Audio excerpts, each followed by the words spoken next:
There's this door on the 10th floor of the Vox Media office that I hate so much. God damn it. You ever get this door wrong? Pretty regularly. Have you seen people misuse it? All the time, every day. Constantly. I hate this door. Me too, Kelsey. But here's the thing. As soon as you start looking for confusing doors, they are everywhere. It's push. Why? I feel like Roman Mars would know about this. This is 99% Invisible, and those doors you hate are called Norman doors. What's a Norman door? Don Norman wrote the essential book about design. He is the Norman of the Norman door. All right, and where is this guy? You must go to San Diego. Okay.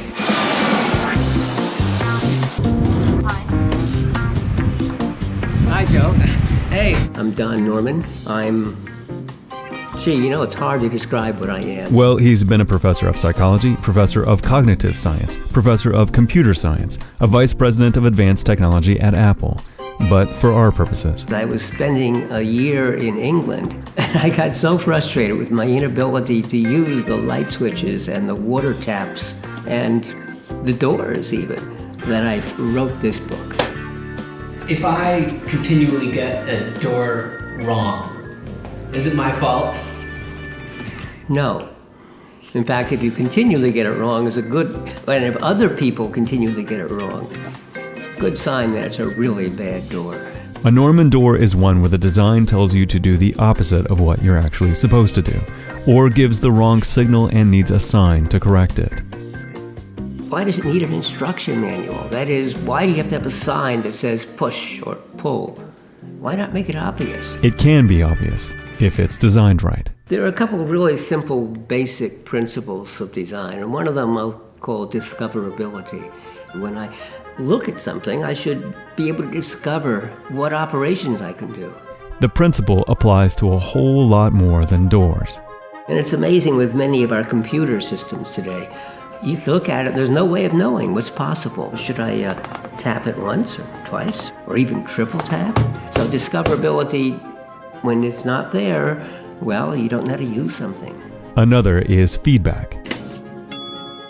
And so many times there's no feedback. You have no idea what happened or why it happened. And these principles form the basis of how designers and engineers work today, commonly known as user or human-centered design. I decided at one point the word user was a bit degrading. Why not call people people? And it's amazingly simple and amazingly seldom practiced. We call it iterative because it sort of goes around in a circle.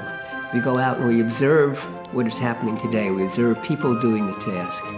And from that we say, oh, we have some ideas. Here's what we should perhaps propose to do.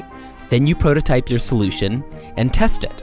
Quite often these are wrong at first, but each time we go around the circle, we do a better job of making the device until the point we're actually making something that really works. And this process has spread all over the world. And it turns out it's improving lives. From better everyday things like the ones that Don wrote about, To using the same process to solve huge problems in public health in developing countries. water, Sanitation, farming. lots more.